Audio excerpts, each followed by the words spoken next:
Hey everybody, Patrick with Triptych Canine. I hope you're all having a wonderful day. Today is episode 36 of Triptych Canine's Tuesday Training Tips. And today we're going to talk about dog training simplified.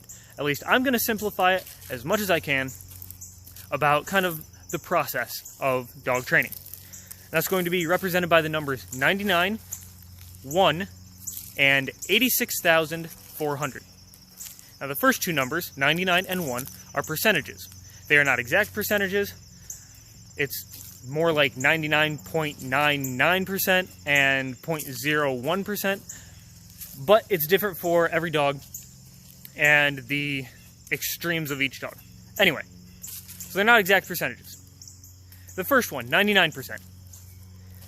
That is rewarding the dog. 99% of the time in training and in working with dogs, 99% is all reward-based. It's reinforcement. It's having the dog, it's teaching the dog to do what we want to do. Using clickers, marker words such as yes, good, to tell the dog, hey, good job. And giving them treats, giving them food rewards, giving them a toy, whatever is reinforcing for the dog. Whatever gets more of the behavior we want. That is reinforcement. The 1%, which again is usually much less than 1%, because let's say an e-collar correction or an is literally just tap, that's it. You press the button, you let go. It's not a tap and hold, it's just tap. And I use middle finger because that's the where the button is on the e-collar for me. Anyway, so it's literally tap, much less than a second. Much less than 1%. And that is punishing a dog, correcting a dog, stopping a behavior. Now, the great thing about that is that punishment is self-limiting, which means it only occurs when the dog is exhibiting the behavior we want to stop. As long as the dog does not exhibit that behavior, there is no punishment, ever. There is no correcting, ever. The dog has to exhibit the behavior first before it can be punished for the behavior. So, the dog is in charge of everything. Again, when the dog does the behavior we want, it gets rewarded. It is in charge of when it gets rewarded, when it gets punished. When it does a behavior that we don't want, punishment. The moment it stops doing the behavior we don't want, there is no more punishment.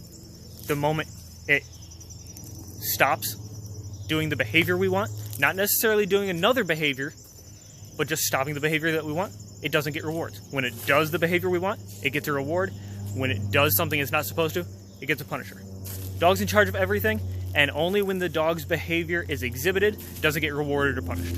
Okay? So it's self-limiting. The moment so punishment is self-limiting. The moment the undesired behavior stops, there's no more punishment. Anyway, so that's the 1%. Now, the 86,400.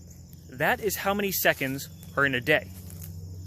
So for a very split second, I'm trying to put punishment in context. For a very split second, like I said, for an e-collar, it's literally just tap. That's it. For that amount of time, there was a punisher that was not pleasant. The rest of the 86,399.5 seconds of the day can be pleasant.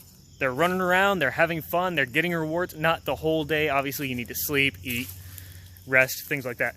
But to just put that in context, okay? So it's not like punishment is throughout the day or a long time or anything like that. Punishment happens for a very, very, very small fraction of the time, and only when an undesired behavior or a dangerous behavior is exhibited. No undesired or dangerous behavior, no punishment. The rest of the time, it is all rewards, it's fun, it's reinforcement, the dog's having a great time, or the dog is relaxing, you're relaxing. And that's really it. For just a split second of discomfort, you get to enjoy the rest of the day. Alright? So that's dog training simplified. 99% of the time, it's all fun and games. That 1% of the time, and it isn't, sometimes it's 100% of the time that you get to have fun because your dog doesn't exhibit anything you don't want it to. That every now and then there's that 1%, that little slim part that you need to stop a dog from doing something. And again, 86,400, when you spend literally not even half a second of that time correcting a dog, you literally, an extreme fraction of the day has been spent with discomfort. And once the discomfort is done, you get back to having fun. All right? So I hope that, clarified some stuff, that punishment isn't all the time. You don't teach a dog to do things through punishment. You teach them to do things through reinforcement. Punishment stops the dog from doing things. And it is self-limiting. It only happens when the dog exhibits the behavior that needs to be stopped. You can go weeks without the dog ever exhibiting that behavior. And guess what? There's no punishment or correction during those weeks because the dog hasn't exhibited that behavior. I've actually had some dogs that have come to me for like dog reactivity. We've gotten them around a bunch of other dogs in controlled environments, zero reactivity. So we can't address it. Like, we try to set it up so that the dog is reactive so we can teach it not to be reactive. And the dogs just don't react.